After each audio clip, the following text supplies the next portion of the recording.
With me, as always, our Broncos insider, Troy Rank.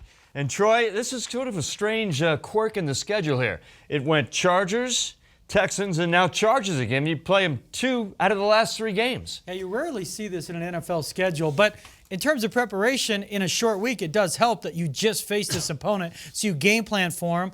You know, in the Broncos case, maybe it's a good thing because everything they showed the Chargers offensively, don't do that. Yeah. Just don't do that. Do the opposite. Yeah, exactly.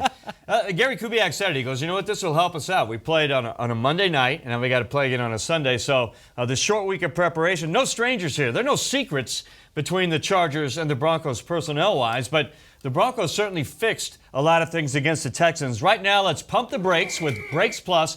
Looking back at the Texans game, not to talk about the game, but talk about what they fixed and did well in that game, looking ahead to San Diego, Troy. Well, you've brought this up, Lionel. There's kind of this checklist of things they need to do. Number 1, get off to a better start. They held the Texans to a 3-and-out first possession. Big deal? Well, it is when you've given up 31 points on first possessions. You know who's worse than them? The Browns. If you're ever in a sentence with the Cleveland Browns, that's right. Market correction. Yeah. Start over. If you and the Browns are mentioned together, don't do that anymore. Don't do that either. So 3-and-out, that set a tone. They only gave up 2 first-half field goals. The other thing was run the football. Yes. 190 yards, Lionel, season high. And it wasn't just that they ran. They looked good doing it. Physical attack. And Trevor Siemian was able then to throw deep, vertically. Couple of passes to Emmanuel Sanders, one, I think, 31-yarder. Demarius Thomas played with emotion. Frankly, I haven't seen from him in a couple years. So the checklist was stop. They did stop the run too, but run the football, which they did. Get off to a better start and show some vertical passing. So again, as wins go, this would help make you think they're definitely trending in the right direction again. Right. And we talked about the O-line, too, all last week, and the physicality up front, game 1 in the trenches. They had some penalties, holding penalties again, but overall, on the line, they held their own, and they were physical, and that's what Gary Kubiak wanted to see. Well, Matt Paradis at center, for me, he's pushing for the Pro Bowl, folks, so keep an eye on that. He's not as good as Alex Mack with the Falcons, but again, Paradis having a great year. Michael Schofield and Max Garcia at guard. Together, I thought they played their best game as a tandem. I mean, they have struggled, been inconsistent. Schofield's been better than Garcia. Yep. But the 3 of them graded out, according to Pro Football Focus, as among the top 5 players in the game. So that's a good sign. And Russell Okung is still trying to get his way back. But again, they have to run the football for them to be able to follow this blueprint of E-clock, rest the defense, and win ugly if you need to, and also open up some man routes down the same. So again, I thought this was it wasn't that they won, it was how they won. Yeah, exactly. 190 yards. CJ had 107. And Booker had a breakout game as well. Devontae, he's going to see more playing time. And if you have that two-headed monster, what did CJ call him? His nickname? It wasn't Thunder and Lightning. It was like Rocky and Bullwinkle. Who's the flying squirrel? Is that Rocky or Bullwinkle? I would think that's right. think that the Bullwinkle bigger animal, is the big, CJ is Bullwinkle. Rocky's the flying squirrel. That's Devontae. This 1-2 combination, though, if they keep doing this for the rest of the season, this helps CJ Anderson. Well, oddly, Booker ended up with more carries, Lionel, than CJ. He had 17. I think CJ had 16 or 15. Yep. CJ played, if not his best game, I think Carolina was still his best game, but his second best game of the year. It is odd, but just different that every time you push CJ into a corner, he treats these doubters like Jaws did swimmers. I mean, he's just, but as soon as he has prosperity, he struggles. Yeah. But again, this year, should he start? Is it time for the kid? And then he goes out and puts this kid. But I don't think you're going to see it be a bell cow situation. I think you're going to see a situation going forward where almost a 50-50 split. And in some ways, I think it makes them both more effective. Right. You know, maybe down the road, Booker becomes that guy like next year. I don't know. But this year, maybe that split keeps them both effective and complement each other well. Nobody puts CJ in a corner. That's the lesson here. Don't do it. Chip on the shoulder, and he comes out and plays very well. All right, Troy, let's talk about our Xfinity X1 injury report right now. Talk about who's dinged up, who's going to be back, who might be out for this Chargers game. Well, Brandon Marshall hurt his left hamstring at the very end of that game, fourth quarter. I talked to Brandon Marshall earlier in the week, and he says it is questionable whether he plays. Yeah. He's not sure whether he's going to be healthy enough. If he's not, Corey Nelson would get the call. He played a good chunk of snaps while Marshall was out with both the stinger and then the hamstring. Derek Wolfe, you'll love this, Lionel. suffered cramps in both legs and dislocated his finger in that game against Houston. Same play. And he tells me, man, no big deal. I just popped my finger back into place. Just a flesh wound. Oh, he's an animal. Ouch. But Wolf's okay. I mean, Latimer, again, cleared the concussion protocol. He was a healthy scratch. Right.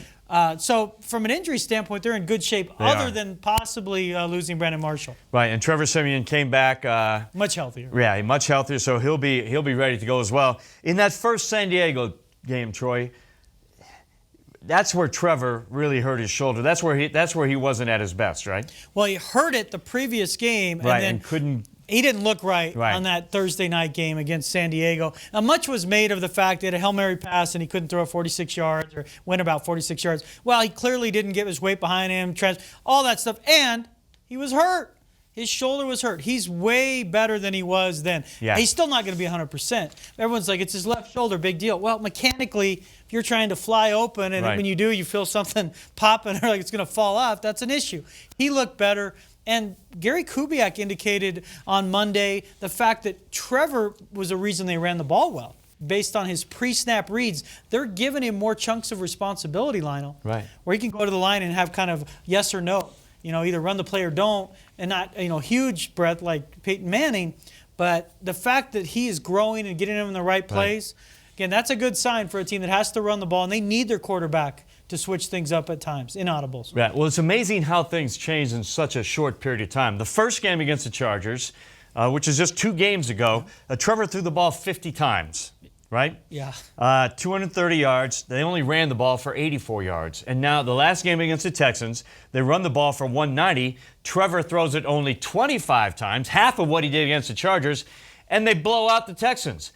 This game against the Texans is what they want to do this time against the Chargers. They can't win by what they did the first game. Yeah, they need balance. I mean, every team does, but you can't look like a draft just fell off a merry-go-round. I mean, that's complete imbalance. 50 passes for a guy who's hurt. Right. I mean, it was just a recipe for disaster. And when they throw that much, they become very predictable. The safeties stay back, so it's dink, dink, dink, dink, 5-yard, 2-yard. So if they can run, they're going to be much better. The Chargers are an interesting team. Just from watching all the games, traveling to the games, they might be the best team the Broncos have played. And I know that sounds crazy, Yeah, Lionel, they're 3-4, right? But they could easily be 5-2, if not 6-1. They've lost games in some of the weirdest fashions. But just from a talent standpoint, Melvin Gordon's way better this year than I expected. Right. Phillip Rivers is Phillip Rivers. Joey Bosa, another 2-sack game in the win. They were down 27-10 at Atlanta. Right. Come back and win. So they need balance. They need to run the football. And that 84 yards you talked about in the previous game against the Chargers, 32 of those were by Booker on back-to-back carries. So essentially they had 15 carries for the other about 48 yards. They were not running the ball well at all in that first game, especially in the first half. San Diego held Denver's offense to 2 first downs. Are you kidding me? Right. So I would expect a much better offensive performance. All right, let's talk about keys to the game. Chargers coming to Mile High on Sunday. They're on a 2-game winning streak, and the Broncos are one of those wins. They beat the Broncos and the Falcons. Keys to the game here, you mentioned Melvin Gordon. I think you got to stop him first, because in that first game he had a pretty good game running the football. He had 94 yards rushing against the Broncos. You got to stop Melvin Gordon first off, force Rivers to pass, and then you got something on defense. Well, Gordon didn't have a great game other than I think it was a 48-yard run. Yeah, he had a big one. He's dangerous, and he's got a nose for the end zone now. Which last year that was the knock on him. This guy can't score, and he was fumbling, so they'd take him out in the red zone. This year, all he does is score touchdowns. So he's become a dangerous player. And the other so I'd say, yes, slow him down. And then in the passing game, find a way to better guard Hunter Henry. Hunter Henry, the tight end. Yeah, he sounds like a Tom Sawyer novel character. Hunter Henry. Yeah, but you know what? A good tight end. The Broncos also picked up a tight end going into this game. Yes, they got a guy from AJ. Help me out with the last name. Why is it escaping me? We'll have our producer on the offset look at it. But they pick AJ, up yeah. Why? Yeah, we're losing. Barber, AJ. You know what? He's not going to be a factor. So you don't even need to know his name. No, AJ Derby is his name from the Patriots. I was thinking Jury. Sorry, folks. But that's how big of a move it was. But in all seriousness, they really like this guy. They gave up a draft pick. They gave up a fifth-round choice and draft picks. If you know anything about the Broncos, late-round picks they absolutely love. It's where they do their best work. Fifth-round pick. Now they're going to get compensatory picks for Malik Jackson, both Brock Osweiler and Danny Trevathan. Right. But I would not be surprised if Derby, if within a week, passes Hireman on the depth chart. They're disappointed in Hireman. There's no way around it. Now, he hasn't been healthy, but here we are almost halfway through his second year. He's got 2 catches. Yeah. That's not working. And Virgil Green is fine, but between Virgil Green, John Phillips, and Hireman, it's just not working. They're not being productive enough. So don't be surprised if A.J. Derby gets some time, significant snaps in these first couple of weeks he's a Bronco. All right, so that's what they got to do. Run the football again, take the pressure off Trevor, open up the passing game. So let's do predictions now, Troy. Chargers coming in, beat the Broncos in the first game. What do you think happens on Sunday? Well, I think it's going to be a similar score, just the reverse. I think it was 23-16 type game in San Diego. 21-13, I think, something like that. Yeah, it was ugly. Oof, it was ugly. Included a safety. Yeah. Get it to 21. I am going to go with Broncos 24-16. And it's going to be decided late, though. That, to get to 24, it might be 17-16 going into the fourth quarter. Yeah. I'm going close as well, 27-24 Broncos. I haven't picked against the Broncos this year, but I just don't see the same things happening in the first game that happened, or happened in this game that happened in the first game, just because of how they came out against the Texans and got things right. And I think they continue that into Sunday. All right, we'll see who's right, dude, but hopefully both of us. Yeah. All right, that's it for Orange First this week. We'll see you after the Chargers game. Have a great week, everybody, and go Broncos.